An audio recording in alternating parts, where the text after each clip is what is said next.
Hello, everybody, and welcome into the Two for Talking podcast. I'm your host, Corey Tusick. I've got Josh Yohe with The Athletic and comedian Joe Bartnick alongside. And if we really wanted to make these YouTube live numbers pop, we could have put the Toronto chokes. Toronto is choking the series away. Good Lord, with the people in Toronto have been all over us. We'll get into that in a little bit as the Cats have come back and tied that series.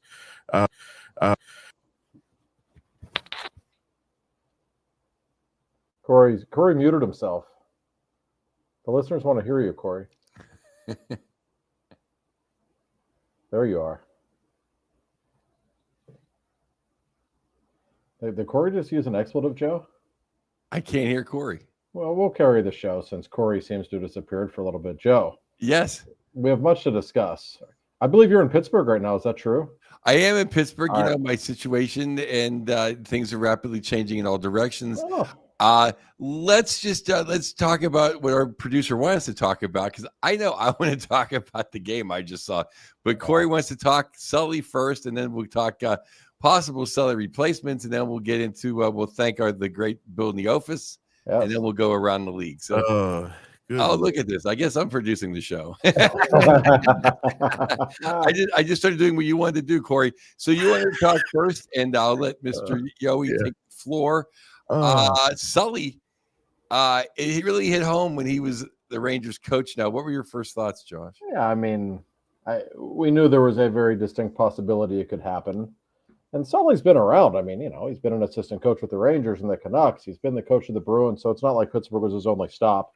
But he will always be synonymous with the Penguins. So we all know that. So I'm sure seeing Mike Sullivan, pose as the Rangers head coach in that dorky picture he did with Chris Drury was probably, I'm sure it hit hard for some people who are hardcore Sullivan fans. But I do sense a lot of people in the fan base are very thankful for what Sullivan brought to the table all of these years. But there's also, I think, an excitement to see what is next. And that's probably the healthiest way to look at things. It was certainly a great run for Sullivan, even if the ending wasn't what he maybe would have liked it to have been.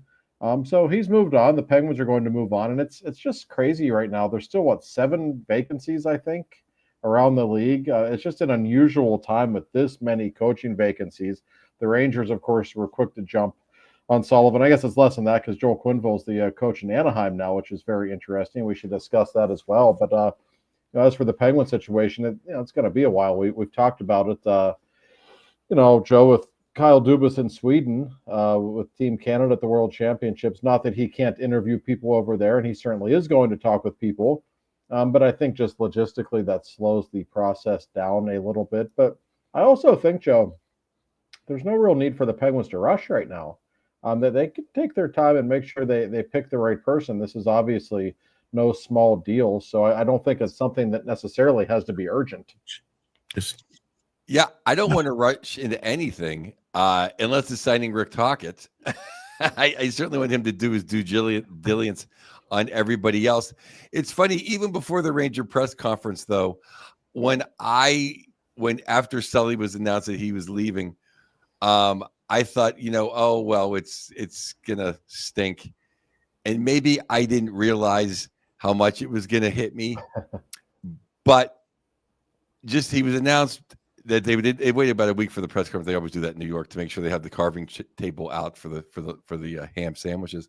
Right. But I just woke up that Sunday morning, and I just felt sick to my stomach.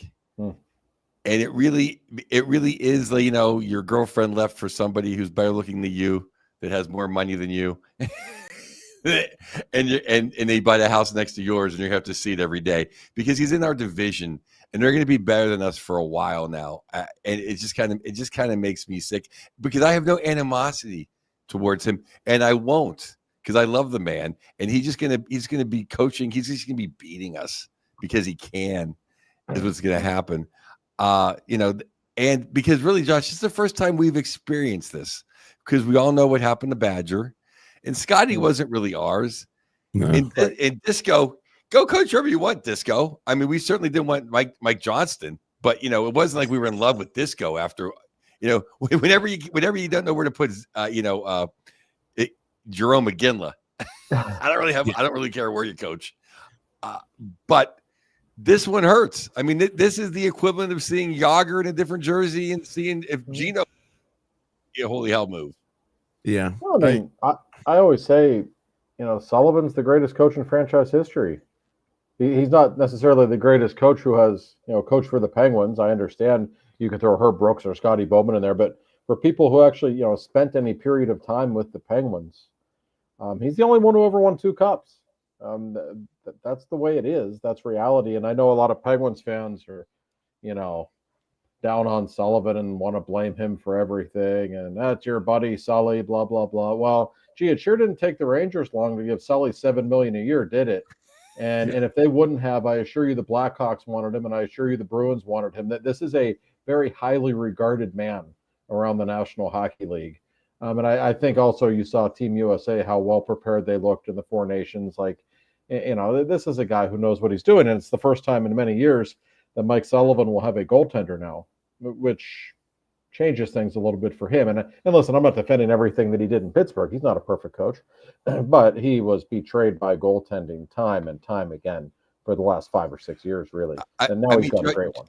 I mean, Josh, we said this last week. His backup goaltender is better than any goaltender the Penguins have had since Murray was hot. Yeah. I mean, the guy's a Hall of Famer who's won 2 Stanley Cups. Yeah. And Corey agreed with me that many times Igor has had the Igor flu against matchups he didn't want. And Quickie stepped in 2 years ago, in I think January, February, and really won a bunch of games and kind of saved the Rangers season and put them on a trajectory. How are you going to feel, Corey, seeing Sully behind the bench?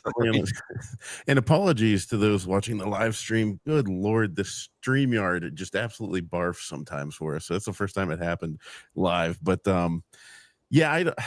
Joe, I did hear, like, whenever you went on DV, and I that was like part of the clip I heard. I was like, man, that is true. Like, I am kind of sad about it. So I kind of ruminated over the weekend on it. I'm like, let me ruminate on this, because I wanted to come with a perspective that would maybe help you feel better, Joe. Sully wasn't perfect. He's a great coach, and he's probably one of the best coaches in the league. But I don't think nobody's perfect, but think of all the situational, all the situations he could have adapted to that he didn't. You know what I mean? Like, I know Josh, he has that quote that he came to you and said, do you see Connor Sheary and Brian Rust walking through that door? It's like, well, no, but Rucker McGroarty and Ville Koivunen could have walked through the door. Maybe they weren't quite ready, but like he just never wanted to play the young guys. And it honestly, towards the end, was more like the Dan Bilesma, we got to get to our game, and it was like, Sully, like, I love you, but maybe this team isn't going to play the way the 2017 Penguins did. Well, I think I have 2 points to jump off with you, Corey. One is, I absolutely agree that he could have practiced a shootout. I mean, that's just points right there, or maybe practice having a strategy in overtime other than sending a 69-year-old man out to take a draw, actually having a system that it seemed like other teams did. But I'm more concerned about who's picking the coach. If it was Craig Patrick, or God rest his soul, Shiro, or or the man in Vancouver, JR, I'd be like, okay, well, I think we're going to get somebody. Maybe we'll get Quinville. Maybe we'll get Tocchet. Maybe we'll get somebody. I just hope is reinventing the wheel. And I've said this last week, and we put the clips out, so I won't bore everybody again. I don't want to reinvent the wheel. I want someone who knows how to run the wheel. Well, no, I mean, that's fair. I mean, Dubas hasn't really been in this position before. And I'm curious to see not only who he ultimately selects, but also what ultimately goes into it, what he prioritizes. And the fan base seems to be pretty mixed. I wrote a column the other day, Joe, about our mutual pal, Rick Tocchet. And, I don't think Tocchet's going to end up getting this job. I don't think it's impossible. But I wrote a column the other day for The Athletic in which I said you can do a lot worse than him.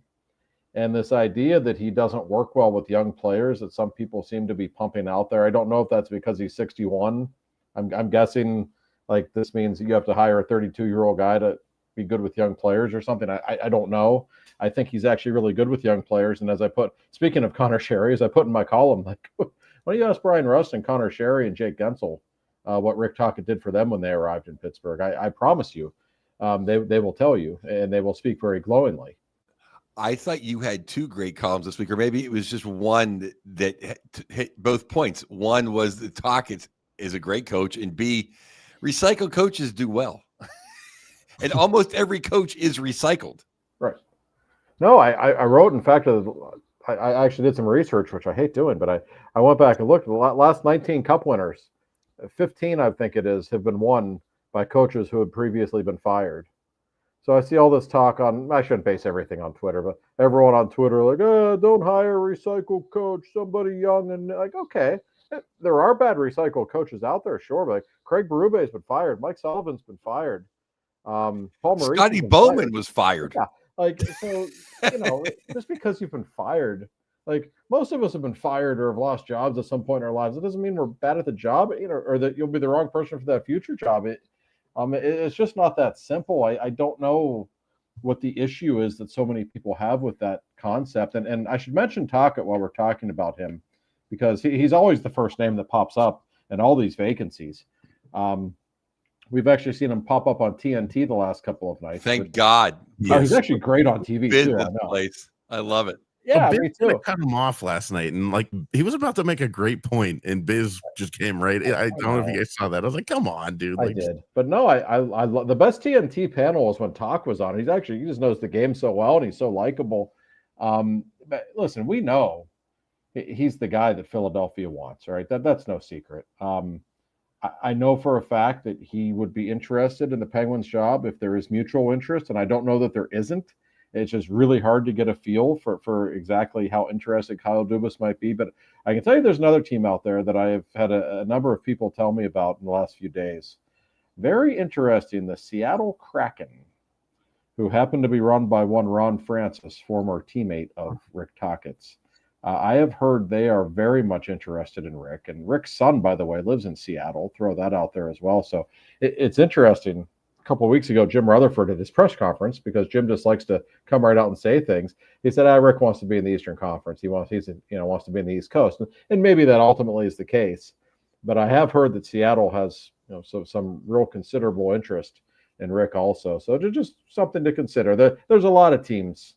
Boston, I've heard, certainly has interest in him. So he's a hot commodity, no question. Well, that makes JR look bad if he just walks across the bridge and goes in Seattle.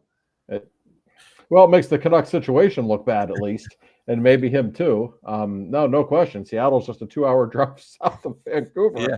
No, you're right. And it's not like Seattle's roster is anything spectacular, but you could say that about any of these teams, though.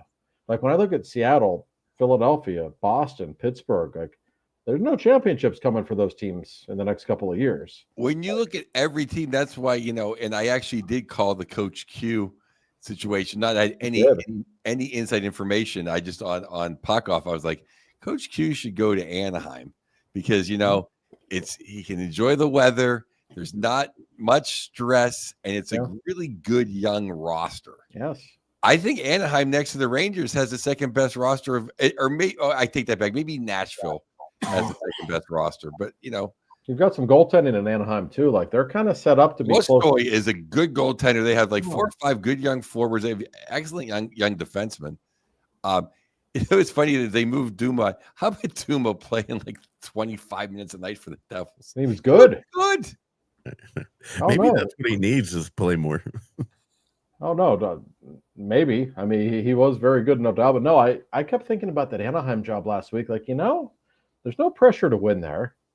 It's a nice place to live. And there is, like, legitimate talent on that team. Like, they're not far away from winning.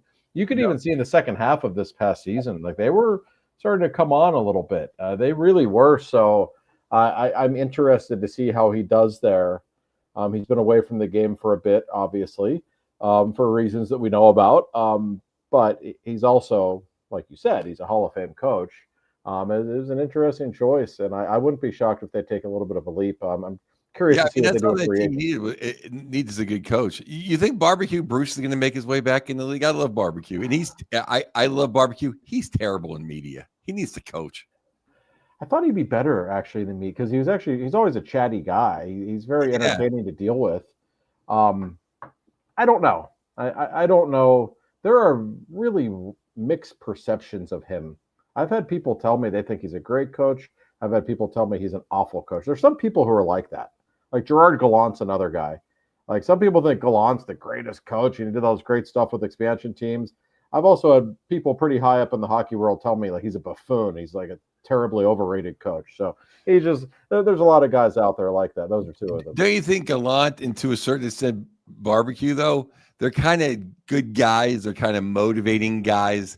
They're kind of guys that get guys to play hard, guys to buy in, but they don't really have a grasp on, say, systems and how to outcoach, a Sullivan or a Cooper, or when you get to the deep end of the pool, you might have to make an adjustment that Gallant doesn't do, and Barbecue. I don't think Barbecue's made an adjustment in 30 years. Yeah, well, Boudreau, it's funny. When he was coaching in Anaheim, Ben Lovejoy was playing out there, and I asked him what it was like playing for Boudreau. I said, "You're playing really well," and he said, "Well, the thing is with Bruce, you just kind of rim the puck out of the zone, and that's our system." He said with Bilesma, like he said, I think Dan's a great coach, but it was like trying to figure out like a trig theory every time just to get out of the zone. It was so complex. And he said for guys like Sid and Gino, yeah, they could do stuff no one else could do. It was easy for them, but for the rest of us, it was actually really hard. Like we'd have to execute these plays that, we weren't always able to, whereas Bruce's system was basically hockey for dummies. Not that Ben was a dummy, by the way, really smart guy, but he said that made it simple. But I also think that's why Bruce never had any playoff success, because I don't think he ever changed what he did. No, I don't know if he knew how to. Absolutely, but I will defend Bruce in this one respect. I mean, that was basically Sullivan's when he came to Pittsburgh. Just get the puck out. Yeah, no, it's true. And Bruce's regular season record is no joke. But to me, that is really all I ask of the Penguins is get the puck out. Because that's how you can just tell two things about bad teams. They can't get the puck out or they're bad in the second period. That's the easiest way to tell a bad hockey team. Boy, we did a lot this year. The Penguins just couldn't get the puck out sometimes. No, a lot of times. Yeah, they could do a lot of things, but that was one of them. Teams took turns rolling the lines on us this year, like pretty regularly. I think it happened in like the third game. And Joe, you came on. You're like, I can't believe it. They were rolling the lines. It was like by like the third month, I was like, man, people just do this to us. I don't know, Joe. Your 2 points, I mean, could not have stuck out more. In the second period, we were awful this year. I don't know. Barbecue Bruce, I like him. He's an interesting character, and it's just so hard for me. And I'm not, I'm not an in shape guy or anything like that. But like to see him and know that he was a phenomenal goal scorer in the AHL, it's just not like it's such a hard thing for me to frame. But I don't know. It was a different league then, though. It was a different sport practically then. I mean, it was like a beer league. I mean, the guy literally was in Slapshot. So, I mean, that's Bruce, right? And Bruce was an awesome guy to deal with. I like Bruce a lot. Remember during the 24/7 show on HBO, the Penguins and Capitals? Oh, yeah. He was going to Haagen-Dazs with his wife, and everyone thought that was so funny. So the morning of the Winter Classic, back when we used to call it Heinz Field when it was there, they actually had the morning skate at the arena because the weather was an issue all day. That's why they eventually played the game in the evening. And I'm standing in the lobby, and Bruce walks in just out of nowhere to the media area. I'm like, it's kind of weird. Like coaches don't usually just walk in here. And he looks at me. He goes, "Hey, you know where the pastries are?" I'm thinking to myself, Christ, you're a caricature yourself. I said, "Yeah, they're right over there. I just had some Danish myself." And he walked over and he like takes a big bite of a donut. He looks at me. He goes, "Yeah, fucking right." And then he just walks away. That's Bruce. I mean, he was not making up the character of Bruce Boudreau. That was just his authentic self. Players love him. I don't think he's a bad coach. I think he's a good coach. I think he's your classic good coach who's not a great coach. And I think the great coaches in the playoffs eventually would get to him more times than not. But the league's better when guys like him are in it. We need some throwbacks like Bruce around. Yeah, no one takes a stuffy team that isn't having fun. You throw Bruce in, you go on a winning streak, and everyone's happy, and people are smiling at the morning skate. I wouldn't be serious though, because I can talk about Bruce forever.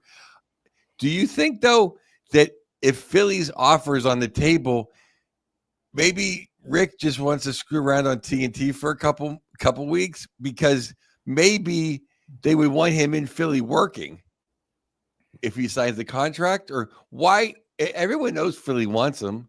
Why do you think he isn't the coach yet? I don't know if Rick knows what he wants to do. I mean, listen, Rick was offered a lot of money by the Canucks, a lot of money. And he obviously wasn't happy in that situation anymore. Okay.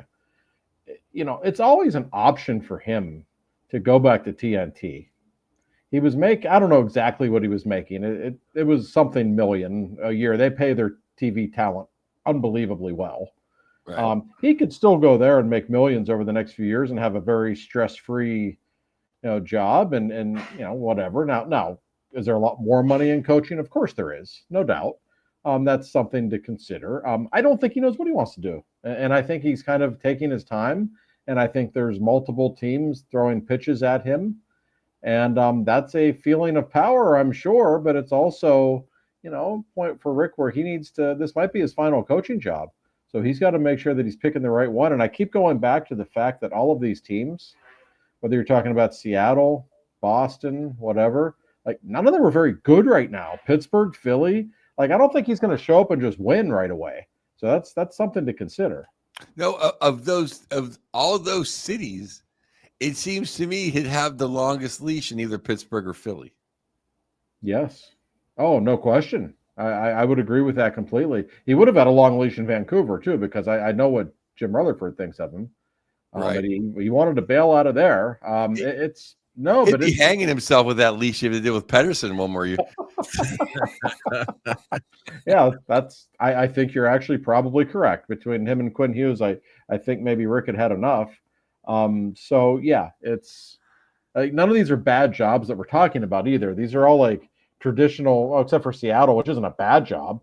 But Pittsburgh, Boston, these are like traditional hockey cities. Chicago, for God's sake. Yeah. And even Philly. I mean, I know we may snicker at Philly, but I mean, Tocchet's a legend there. He's a former captain. I mean, he's revered in Philadelphia. So that's a big market, and they've got some young players there that can play. So I don't think any of these teams are ready to win, but none of them are terrible jobs either. And I don't know how you weigh which one is better than the other. I mean, you could really get into quite a debate there.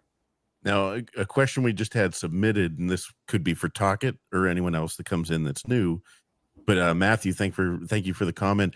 But how much of a leash would a new coach have in Pittsburgh, given that Kyle Dubas is, kind of running the show? And I mean, he can pretty much walk on water in FSG's world, in my mind. Do you think that is a factor? Like you can't really stray from the path and do your own thing, I would think. I mean, well, first of all, Kyle Dubas has 5 years left on his contract.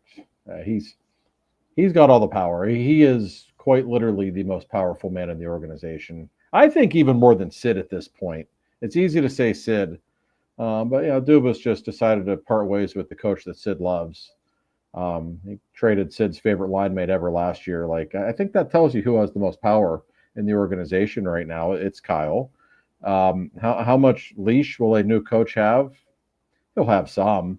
I mean, I think I don't want to put a number on it, but it's not like he's going to get fired if he has a bad season, because I think we all know there's a chance they might not be very good next year. And this is about building for the future. So I think whoever comes here has a longer leash than a lot of other cities that are expecting to win right now, because that's just not where the Penguins are, frankly. Yeah. Do you think we're going to get to the point where we're going to have the young guy or the college guy or whatever, the guy that's going to go with young talent, and he'll be here for 3 or 4 years, and then we'll end up having to get the, for lack of a better, the coach Q's or the guys that are Berube or someone to take you over. There's a lot of coaches to get you to the almost there. then you have to bring in a guy to finish it off. It's almost like because Kyle has 5 years, he'll bring in the skills coach for the first 3 and then bring in the real head coach for the next 2. Wouldn't shock me. Like, I don't think that's the plan necessarily, but it often works out that way. Absolutely. I've been around a long time.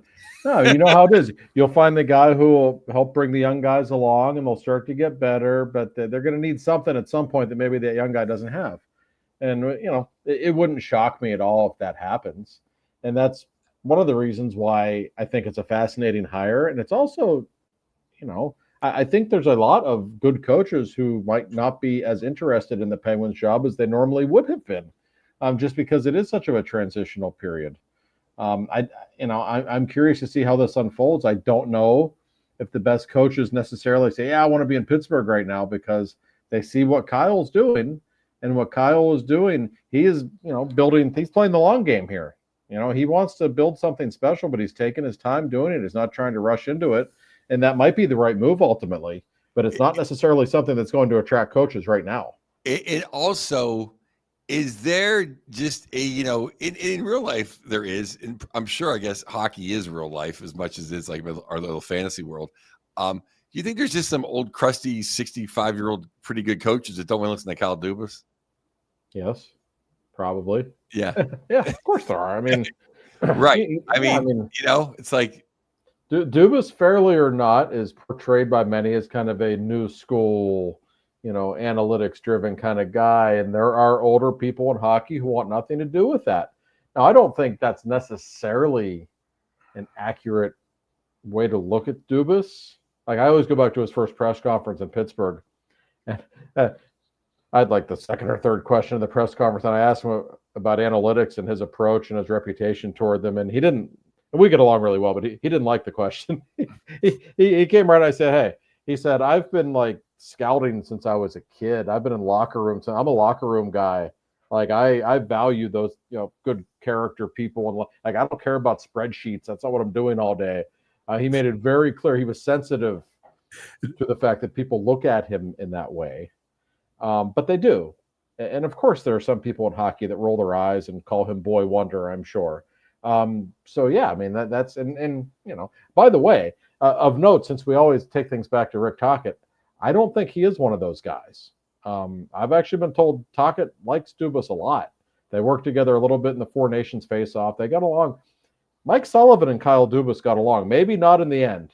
Maybe they had different visions in the very end. But Mike actually really liked Kyle.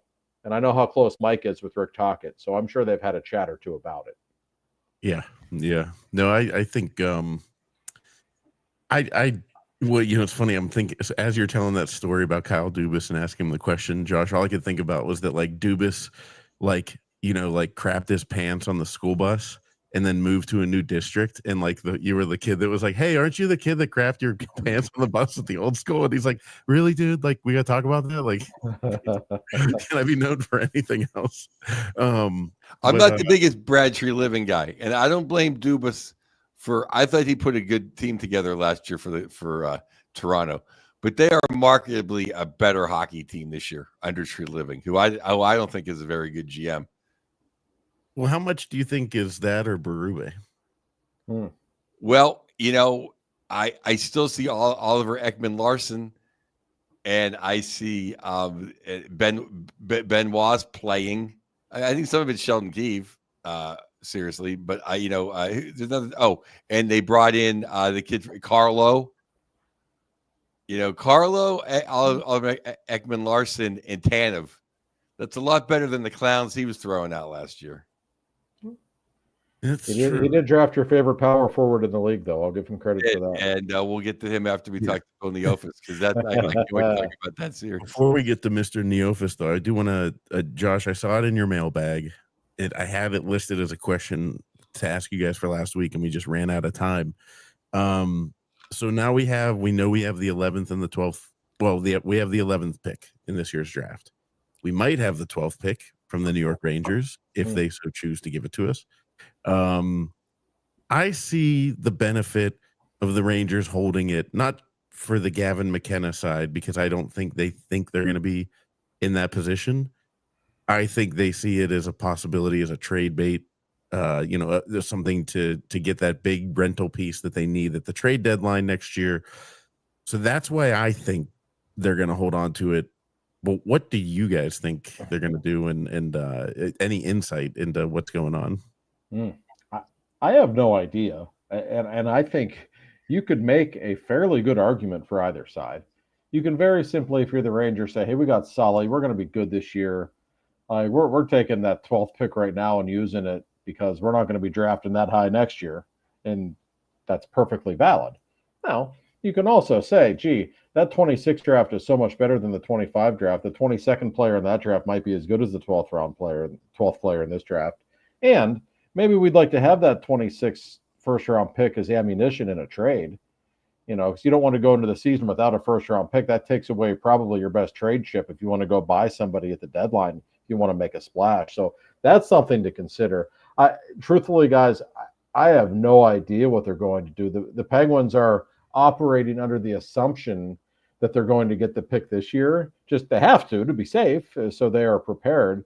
But I still think their fingers are crossed. They'd really rather have that pick in 26 because they think that draft is just so much better.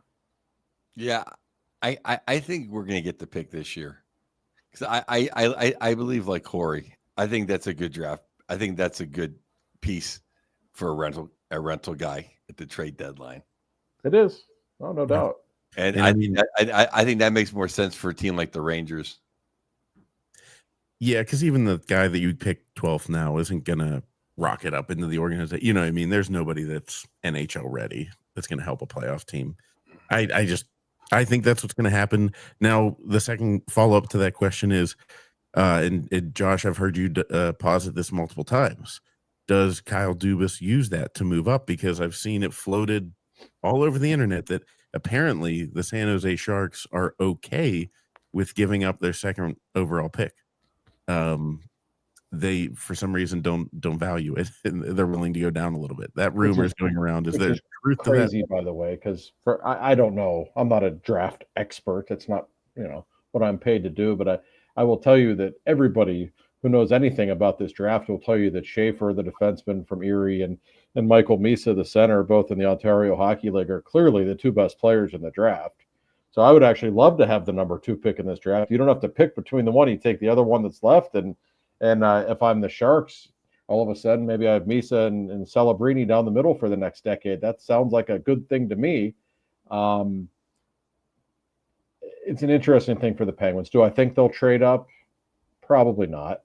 If you get the 11th and 12th picks in the draft, that's not a bad thing. I mean, those are two building blocks that you can add to the organization immediately. And the one cool thing for the Penguins, if you do, even though the draft isn't as good this year, that's still somebody sooner in the system. That's still 2 blue chip guys next month in the system that theoretically a year or 2 from now can help you win games. So that's not a bad thing for the Penguins. I think no matter what the Rangers decide to do, the Penguins rightfully will paint it as a positive. And, the fact is they have 3 first-round picks in the next 2 years. That's a good thing. I would love to see them trade up and get the second best. I would too. Because then also, it's all going to come to roost. If all these guys are pretty good, hopefully they are, then there's only so, I don't care how high the cap is. You can only pay so many of these number 1 guys anyway. So you can only have so many blue chippers. So I'd rather have one really, really, really. I'd rather have 1 A+ than 2 B+.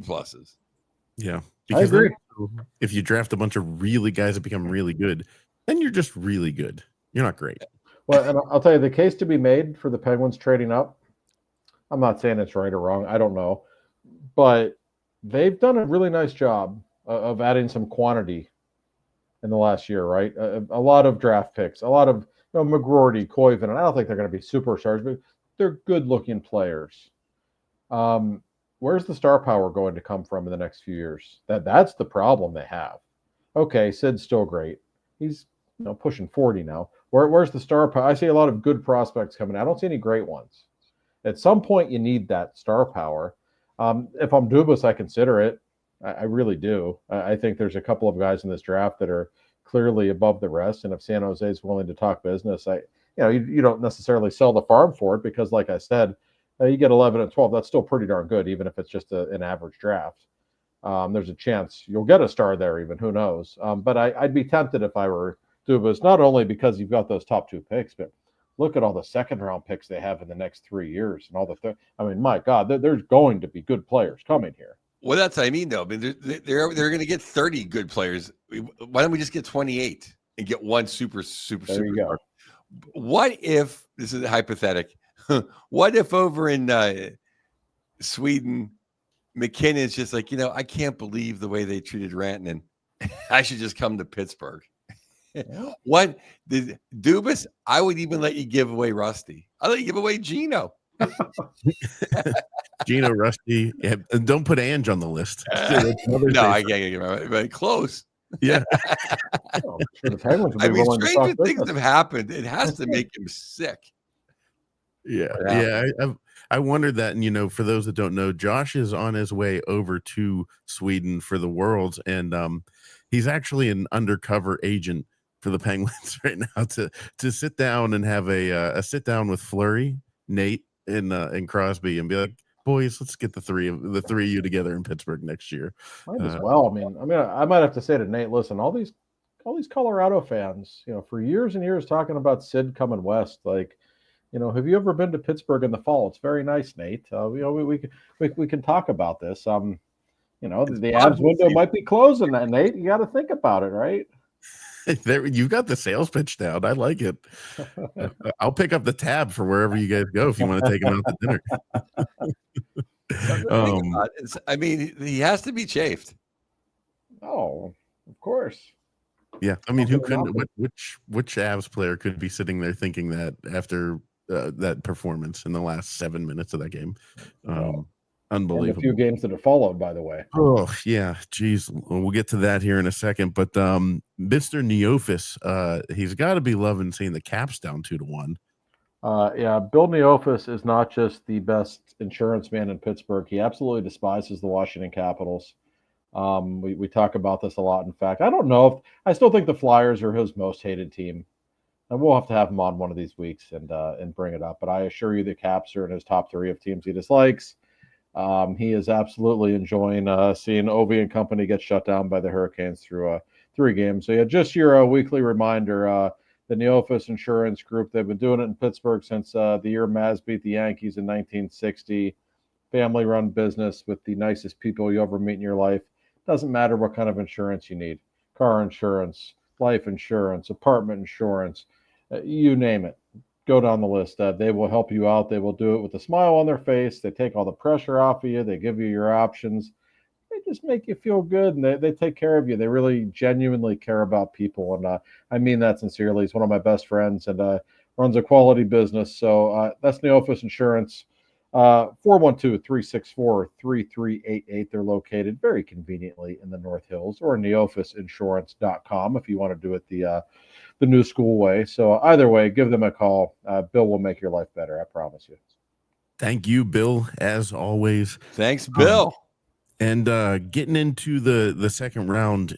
So the first one we got to bring up is the Vegas Golden Knights Edmonton game last night. What an ending. For those that did not see it, Riley Smith, everyone in Pittsburgh and New York's favorite hockey player in the world, scored with 0.4 seconds left. And I don't know, Joe, I'm curious to what you think, because I tend to get like a little like fantastical in my thoughts on this stuff. But that to me feels like a shift that is going to lose a series. If you let a guy beat the forecheck 1-on-3 and get the puck, get the puck behind you, win the puck, get it to the center of the ice, and get a shot off, that to me just feels like, and I'm not burying McDavid because he's been unbelievable, but teams that do that stuff don't really win Stanley Cups. Leonard Skinnard, Stu Skinnard, had actually played well up until that point. That was a terrible goal to give up, and it couldn't happen to a guy I dislike more unless it was Claude Giroux. I mean, literally, Riley Smith is in my top 5 of in the Crosby era, top 5 hated Penguins. Brassard will always be number one, followed by Daniel Winnick, and then there's a battle for three through five. Yeah, it's funny. You know who saved their bacon for Vegas last night was the original Misfits, the two old guys. Yeah, Wild Bill and and Mr. Riley. It's just an odd series. It's an odd series. Like, Corey Perry looking like Ducky Corey Perry. Leon being, I don't think McDavid's really been incredible this series yet. Every time I want to say good things about Edmonton's defense, they let me down. It's just, and Vegas is just kind of going through the motions. This is a bigger point, but I think the only series with real juice is Big Cats and the Leafs. Yeah. Every other series just looks like it kind of contesty mid-season game in February. Yeah, the Vegas Edmonton series. First of all, that was an unbelievable ending. Like, that was, 4/10 of a second. Come on, Riley Smith. He almost smiled, for God's sake. It takes a lot to get any emotion out of the noted sourpuss himself. But I saw a little smile on his face there. Good for him. Vegas has had Edmonton's number over the years. They typically slow McDavid down more than most. They know how to play against him. I just feel like Vegas, for whatever reason, has never really been at its best in this postseason. Like, they beat Minnesota. They were pretty good in games 5 and 6, but I never felt like they elevated their game, as high as capable. And, we haven't really seen it yet against Edmonton. I don't know what's wrong with them. I just feel like they're kind of stuck in neutral. They're playing okay. They're not Eichel has not really taken over a game yet, or really even come close. Like, he needs to be better. I suspect whoever wins Game 4 of that series probably wins the series. If Vegas can even it up in 2 of the last 3 at home, I'd probably lean toward them. But as it is, I don't know. I still think Edmonton is playing at a higher level than I expected them to be at in this series. I don't like Vegas's game. I think Edmonton's still in a pretty good spot. Yeah, Jack Eichel, he played good like game 3 against Minnesota. He kind of woke up and had like a game or two. And he's kind of going back into his shell. I think Stone's dinged up because Stone doesn't seem like Stone. Gotta be. He's messing around with Barbashev. Yeah, they just don't look right. And and Hill is not going to be. He's not going to be Patrick Waugh. So it feels like you knew that if that game went to overtime, Edmonton was going to win. Like, they were carrying the play. Like, there was no question. To me, in my mind, I was like, oh man, I hope they better hope this little play goes in, and then it did. Like, oh, okay, they did win. It's interesting how the ref missed it live. Like, it hit the camera. Like, everybody, like nobody, even I think who was the play-by-play guy? He did say crossbar, but I think he was saying like the referee indicated crossbar. Like, it went in. Like, unbelievable. I mean, that's 2 weeks in a row now. We've seen literally a goal scored that decided a game with a second left. I mean, this is, the NHL cannot be unhappy with the quality of the product and some of these finishes. That's for sure. No, I don't know which series you want to go to. I think we should do the Big Cats and yeah, let's do that. I think we should do them last because I think I can talk about them forever. Yeah. Okay. No, yeah, we can. That Vegas one, we'll see. I agree. Game 4, we'll see who wins, and I think that takes the series. Let's just get the Caps and Carolina out of the way, because Josh, before you joined, and Joe and I were just sitting here talking about everything, I said, it's just some terrible hockey. Oh. Like, it's like all-star game level. I mean, it's not that bad, but maybe all-star games in the late 80s. It's just boring. There's not really a whole lot going on. Let's blame Carolina for that, because Carolina's for sure. We're a good team. I honestly have a hard time watching when I'm covering a Penguins game against them. Like, I already know it's going to be a 3-2 loss, right? Like, I've read this book before, and I'm just like sitting there in these games. It's excruciating to watch. I mean, it's not entertaining the way they play. I can't blame Washington for that. I mean, that Washington-Montreal series was fun. Oh, it's great. They've got Washington, you got the Tom Wilson factor. Things can get out of control. You got star power with Ovi. They're fun to watch. This is just Carolina doing what they do. They know how to shut teams down. They know how to win low-scoring games, boring games. But it doesn't feel like a playoff series when I'm watching these games. Like Montreal, Washington felt like a playoff series. That was nasty. It was entertaining. It was fast. This just feels like a game in November when I'm watching these games, Joe. Yeah, absolutely. And I'll tell you, I called out Martinook, and I said, "Who does Carolina have against Tom Wilson? Martinook? He put Wilson on his ass and kind of changed the tone of the whole game." So I take taps of the stick to Jordan Martinook on that. His terrible Tommy ran wild in game 2. But I'm going to say something that may be controversial, may get hits on the internet. I think Ovi looks tired. I think Ovi looks like he did last playoffs last year when he was ineffective.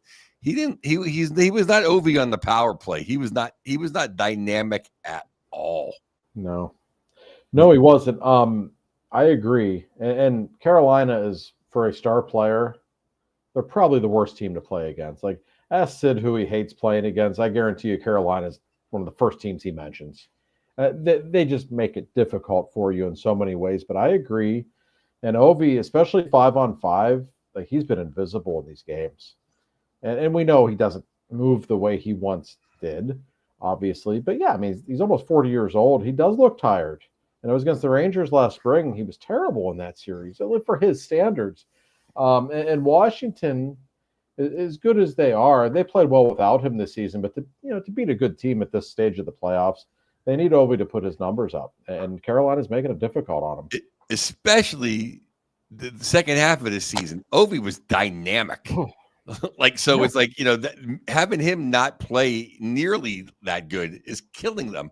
And another guy I knock a lot, Freddie Anderson. Freddie Anderson's played really good. I know. Mm-hmm. I know. No, yeah. I mean, he has. He's never been a bad goalie. He's never been a great one. He's always been kind of, an okay guy. He's been hurt when it matters. Right. But to their credit, I mean, listen, we make fun of the Canes a lot, regular season rod and everything else, but they're playing really well. Like I think they're going to win this series. I think they've been the better team clearly through 3 games. They're in a really good spot right now. I don't know if they necessarily have the star power or the offensive capability to go any further in the playoffs past Washington. We'll see, but they're just shutting them down. They're just so hard to score against. I remember last year I was talking with Jeff Carter, and I said, why hasn't this team won in Raleigh in like 6 years? And he very clearly said to me, he said, listen, they're the only team in the league that makes you play 200 feet. Like, they're just in your face. You could be 180 feet away from their net. They're in your face. They're just a different kind of team to play against. And he said, I'm not a star player. And he knew he was at the end of his career, but he said, when I was a better player when I was younger, I hated playing against guys like that. He said, trust me, Sid and Gino and all the great players, like, they do not like playing against teams like that. And they don't. Yeah. And you're seeing it so far in the series. Yeah. And Marcy, I see your comment there about the Pens need to model their game after the Canes. Good Lord, please no. I want winning hockey, but I don't want it like that. Not like this, like, any other way. To me, we talked about it a little bit whenever Ovechkin was going for the record, if there was going to be a little wind out of his sails. And to me, that appears to be, like, he's a great player, but he's the age that he's at. The feat that he just accomplished, not just beating Gretzky for all, most goals in NHL history, but the season he had. Yeah, exactly. Like, I'm not surprised that he might be just like, I mean, he put everything into that. So, because we all were thinking it was early next year that it was going to happen. Yeah. No, what he did was remarkable this season. But I will say this in regards to Ovi and the Caps, and this is part of his legacy. And he's one of the 10 greatest players who ever lived. He's obviously one of the greatest goal scorers who ever lived.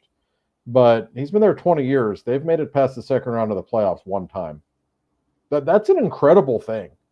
And for whatever reason, playoff success has never been synonymous with Ovechkin and the Capitals. They look good in the first round, but I really think they're in trouble. That is a great point. But even besides his goal scoring this second half of the season, after he came back from the broken leg, his passing. He was playing physical. His whole overall game was impressive.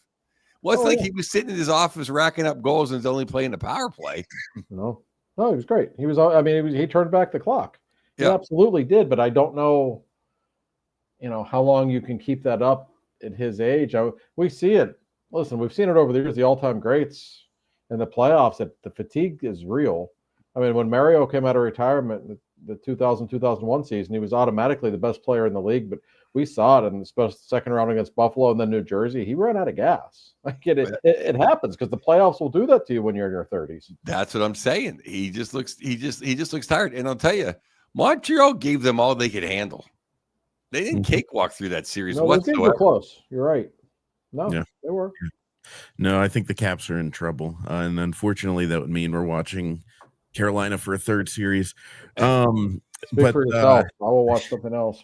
Yeah, over in the West, back over to the West, we have Dallas now taking a 2-1 lead over Winnipeg, which to start the series, good Lord, Mikko Rantanen. Nobody was hotter than him. If he was at a craps table, I would have been standing there betting whatever he was betting. He was on fire, and I didn't get to see. I'll be completely honest with you. I didn't get to see a lot of the game today. But it looked like from what I was picking up on the internet that Dallas kind of took control more than halfway through the game. Oh, Mikko again had a goal and 2 assists today. Joe, I don't remember the last time a guy went on a run like this in the postseason for like 5 or 6 games. I know Draisaitl and McDavid have put up some incredible numbers, of course, in recent years. But Mikko has been great. And the thing about Mikko Rantanen, we've talked about this, when he was traded to Dallas, he didn't look great for the first month or so. Really, the end of the regular season, they lost a bunch of games in a row. Penguins went down there and beat them that Saturday afternoon game in Dallas in early April. Mikko Rantanen was invisible that game. I think I noticed him one time all game with the puck. Completely invisible. And I remember thinking to myself, like, he doesn't look right. Like, he's not fitted in here. Like, something might be wrong with this team. And boy, was I wrong. It just took him a little bit of time, I think, because starting with Game 6 against Colorado, he's on a binge right now. I mean, this is an extraordinary display. Yeah, I think we said last week, the last time I saw someone just put a team on his back like that was Jagr in '99 when he saved the franchise. Yeah. I mean, the last time someone literally just said, no, we're not going to lose this series. We're going to win. I'm going to do it. Today, Dallas kind of just showed up to be the better team, Corey.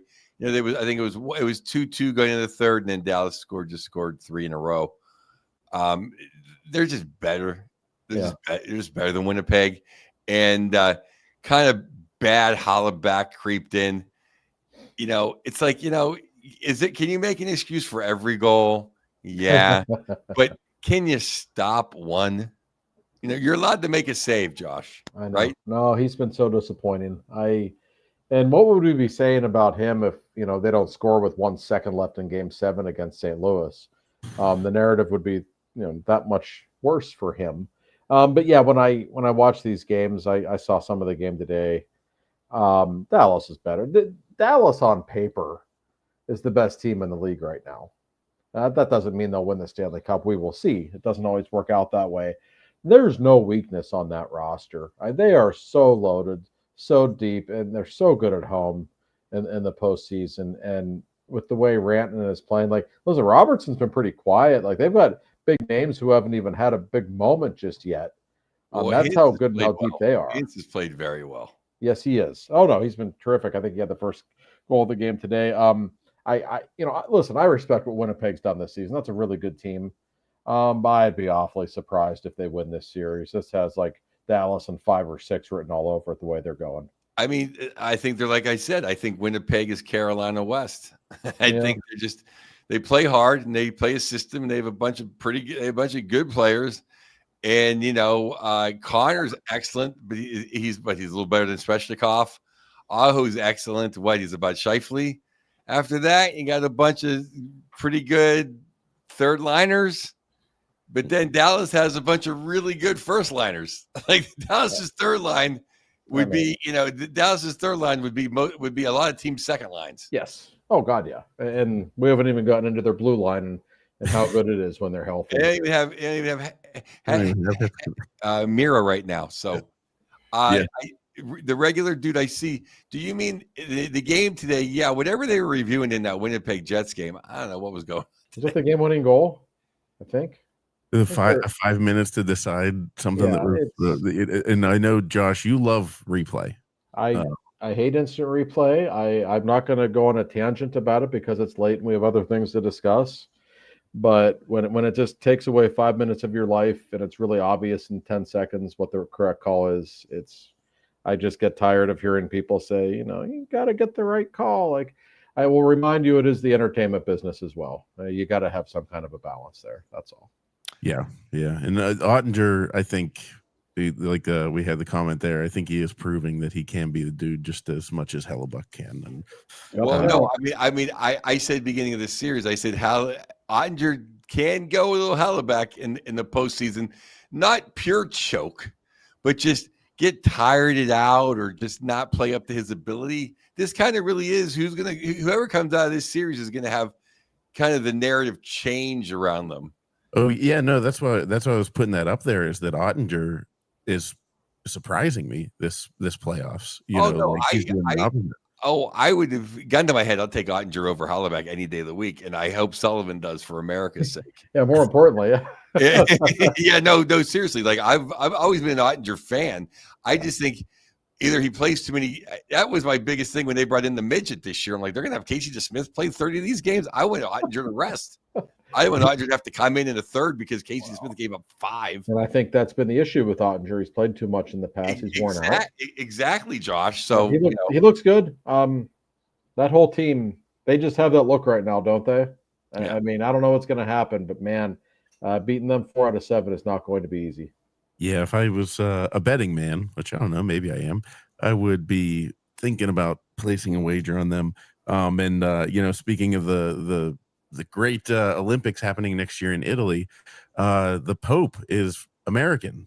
So I don't know. Do you guys think maybe we're getting some divine intervention? We'll actually win the Olympic gold? That hit me earlier today. I was like, it's quite a swerve, Corey. I wasn't expecting to get into the mix sports and religion on this podcast. They're going like, okay, well, who do we pray for? Like, we're going to pray for Ottinger. I'd rather talk about the Pirates. Now the Pirates really need religion on their side. So we're talking about a team that's lost. The Pirates need Wiccan. They need a witch. They need an exorcism. I am going to go to S&M night though. Oh yeah, with the belt. That's unbelievable. Like for the national audience, if you don't know, basically an usher at a Pirate game took off his belt and was whipping a fan. And it was the only excitement they've had in that stadium in about 3 years. Amazingly, that's like the 4th worst thing that's happened for the Pirates this year. I was gonna say, like, just this season, I know we don't talk Pirates on this podcast, but like a man almost jumped to his death at a game. An usher is beating people with belts. The Clemente family was disrespected, and the brick incident, like that's all happened in the first month of the season. They misspelled McCutcheon's name on his placard at the autograph signing and posted the picture on social media. Yeah, I forgot about that one. So they're just so embarrering. But anyway, like 40 games under 500 before Mother's Day. That's right. Yeah, they're just on fire. Let's get to the final series. Toronto and Florida. We just saw. And boy, to me, it looks like Sergei Bobrovsky is not letting his team fall out of this. They played great team defense in the game tonight, but Bob makes some big saves at the right time. His blocker save on Nyes when Nyes had the backhander in front of the net. That was big time. Yeah. Those are the saves of why your name is on the Stanley Cup and Hollerback's name isn't. That's the difference in Stanley Cup winning goaltending. And Nyes on the breakaway. This is the only series to me that seems like they're playing for the Stanley Cup. Yes. This series has juice. It's exciting. And I'm just going to say it flat out right now. Matthews and Marner suck. And you can blame them for everything. I can't blame Tavares. I can't blame Nylander. I can't blame all the other guys putting their asses on the line. And Joe Wall played his ass off in that today. Yeah. Matthews and Martin are in the power play. They're skating around like it's preseason. I know. Matthews in particular, there's something, he hasn't been great all year, but in big games, like, has he ever shown up at a big game? Like, really? I don't think he has. And they're not going anywhere if he doesn't. Like, he's still their guy. All those other guys are stars, but he's their guy. Okay. You need him at some point. And look at the situation they were in. You win the first 2 games at home. You're up 3-1 in the second period in game 3. Like, Florida was very much on the ropes. And to their credit, they did what champions do. They don't die. And they just, they came at Toronto in waves. And when they won game 3, you kind of said to yourself, like, uh-oh. You could feel it. And now Florida shuts them down tonight. I would certainly list Florida as the favorite to win this series. Doesn't mean they will. Not a lock. I think whoever wins this series ends up in the Stanley Cup final. For sure. Against Dallas. I don't know if you were driving, Josh, you were listening, but they had a stat on TV. You know how the Rat won game 3 in overtime. They had a most goals scored against the Toronto Maple Leafs in playoff history, right? Number 1 and 2 tied at 53 were Alex Delvecchio and Gordie Howe, right? Tied at 3 and 4 with 33, 20 goals back, but still tied for third place was the Rat and the Pocket Rocket, Henri Richard. There you go. So you talk about some big time names next to the Rat. I mean, and plus, give Maurice credit. I know the Panthers roster pretty good. I'm like, why is he not playing those? Like, why is he not playing Gadovich? Well, he did in game 3, and they literally just took, like, oh, Toronto, oh, you guys think you're tough now, huh? You guys think you're tough, right? Nah, you're still Toronto. And they laid the wood. Yeah, they did. Game 3 on. It's been, other than Nyes, which is, I know I love Nyes, and he's not Michigan. No, I found he's Wisconsin. So, but other than Nyes and like Tanev, a lot of the guys disappeared. A lot of the guys disappeared in game 3 and 4. And number 34 more than anybody, and we see it every spring. Yeah, we saw it in the Four Nations. I fear we might see it in the Olympics next year. He is a great player, but in the playoffs he doesn't rise to the occasion. That's why it's always amazing to me that for years now we hear McDavid takes all this shit about he hasn't won a cup. Look at the numbers he's putting up in the playoffs. He hasn't won a cup. Guess what? He's probably going to. And they haven't lost in the playoffs every year because of him. Whereas I look at the Maple Leafs and I say, you can argue they have lost in the playoffs a good bit because of Matthews. He is not a dominant player in the playoffs. Far from it. And I don't know, how you solve that. But if he doesn't figure it out, it doesn't matter what the rest of that team does. Dominant is one thing. How about just how when it's a 6-on-5, he's the furthest guy from the net? Oh yeah, like he's not in the shooting position. He's not in front of it. He's not digging for pucks. At least Tavares and Nyes and Pacioretty and even Nylander, even Marner. Nylander's great in the playoffs. Dirty. Yeah. Well, I love Prince Willie, but I'm just saying, but Matthew's a guy like skating around, like throwing the puck to the point. Like get in there and fight. Yes. He's so far removed from any like action on the power play. Yeah, no, it's a huge. If I'm a Maple Leafs fan right now, my single biggest concern is that guy. When's he going to show up? Because he's going to have to deal with a whole lot of Barkov. But the thing is, Florida didn't even play Barkov that much against him in these 2 games in Sunrise. Like Lundell was out there a lot with Marchand. Well, Lundell's such a good player, and they got the Rat just to screw with them. I mean, you can't beat the Panthers. No, and at the end of they're the going to have the excuse, Josh. They're going to have the excuse of, oh well, Bennett ran over our goaltender, and Stolarz is a better goaltender than Joe Wall. And Joe Wall did not play good in Game 3, but he played incredible tonight. Yeah, it's not his fault they didn't score. Edzo pointed it out on the second goal. Like whoever, if you played hockey at any level, even beer league, oh, it's a 2-on-1 and I'm coming back. Like he's taking the pass, and if I can get to the guy with the puck, I'm taking the guy with the puck.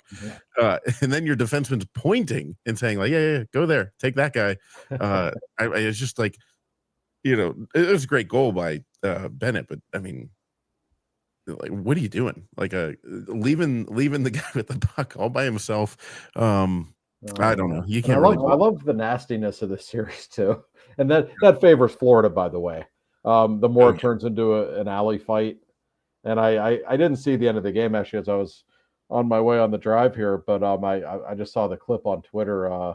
Max Domi throwing a nasty hit at the end of the game on Barkov, and there's great video of Tkachuk on the bench telling Nylander he was going after him in Game 5 just because of that hit. I totally believe Matthew Tkachuk when he says that. So it was great. He was laughing, and Nice is like, "What about me?" And he's like, "I don't care about you. I'm going after Nylander."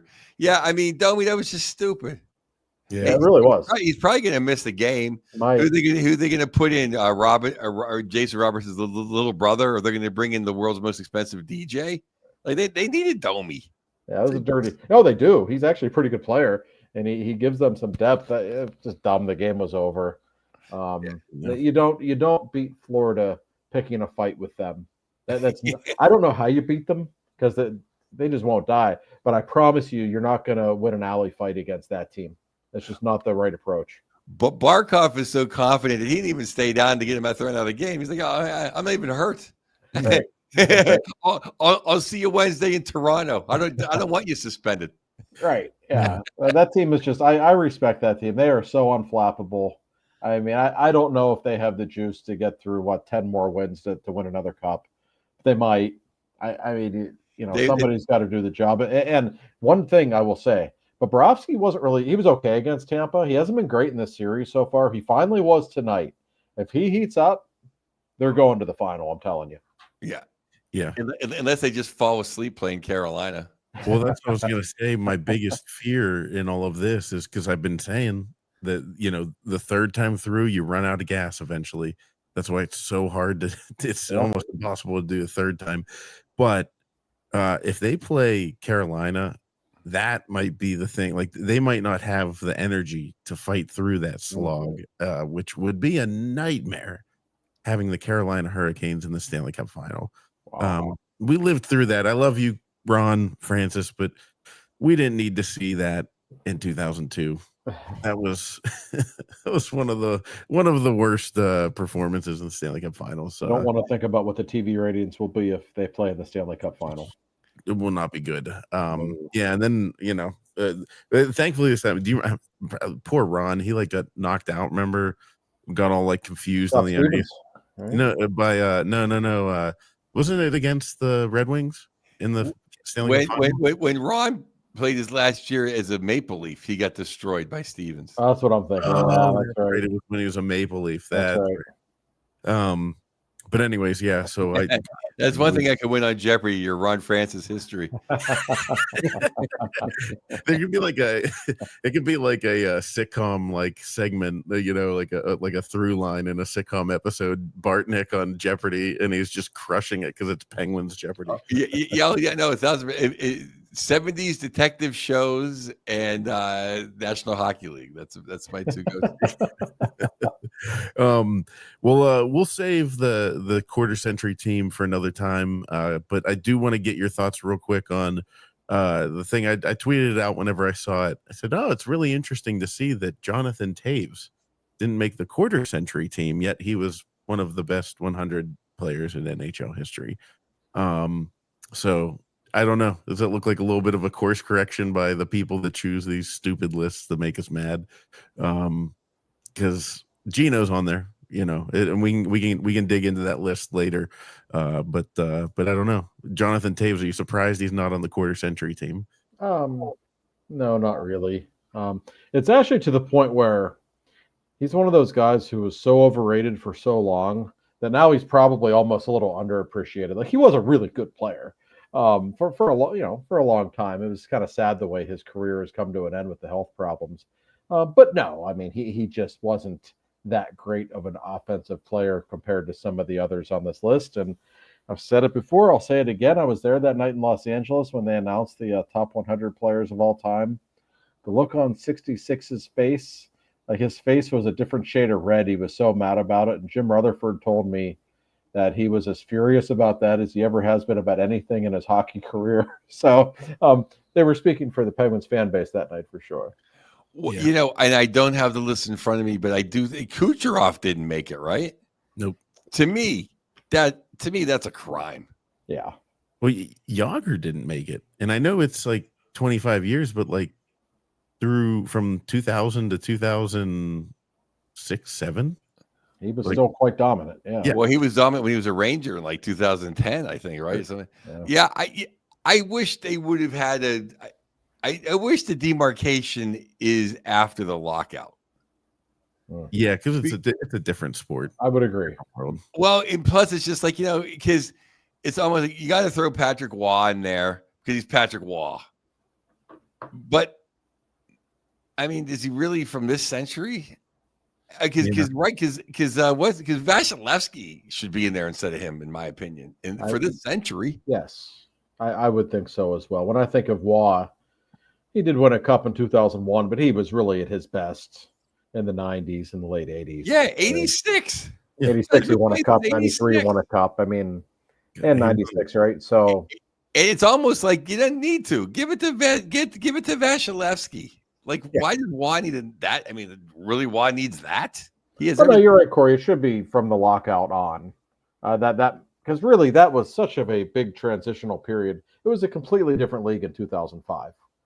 And of course, that gave us the emergence of Crosby and Ovechkin. But yeah, stylistically, everything changed. The game opened up. That was really the dividing point. So instead of just saying, the century, those first 5 years there was a lot of weird things going on there. When Mario was still the best player in the league when he came out of retirement the first 2 years, he still had Yager, and it was just kind of a weird time for the league. So I tend to agree with you. Yeah, no, that's what I said. I just, in all these things that happen like this, I always just wish that's where it starts. And that's kind of where I mentally start these things when we have these arguments. Yeah, there's a before and after the lockout for sure. And like really one of the only people that bridged that gap was Yager. Because I think he win the Art Ross in 2006, the first year out of the lockout? No, he tied, right? I think Thornton actually won it. But like he has like the rate. I'm going to be wrong, so people can tune in or not tune in right in. But I mean, his year as a Ranger, it's a single season scoring record for the Rangers. Oh yeah, I mean he was incredible that year. Yeah. A couple guys can bridge it without me being like they're from the last generation. To me, it's like a generation. I think Nick Lidstrom does. Yeah. And Scotty Niedermayer kind of does. Yes. That's fair. But I can't think of too many other guys that they were just as good on both sides of the crevasse. Yeah. Right. Yeah. No. I hate these lists, by the way. Like it's inspired to, start conversation, and that's what we're doing, I guess. But like what do they really mean? Like Josh, because you only had 1 year of summer programming. As a man who's done hockey podcasts for 13 years, there you go. They're a lifeblood in August. That's fair. That's fair. Well, hey, that'll do it for us this week, ladies and gentlemen. Keep your eyes peeled for Josh over in Sweden. You're gonna be talking to Flower and Sid a little bit, I assume. Of course, and Mr. Dubas is over there as well, the GM of the Team Canada. So I might as well have a word with him about what's going on as well. So yeah, everybody will start a GoFundMe to find whatever we got to do to bribe and get McKinnon over here and Fleury. I mean, my pitch to him is why not? We want you to start 25 games. Just come hang out in Pittsburgh for the year. Some tickets. Why not? Yeah, exactly. Well, that'll do it for us. And enjoy the hockey, ladies and gentlemen. And we'll talk to you next week.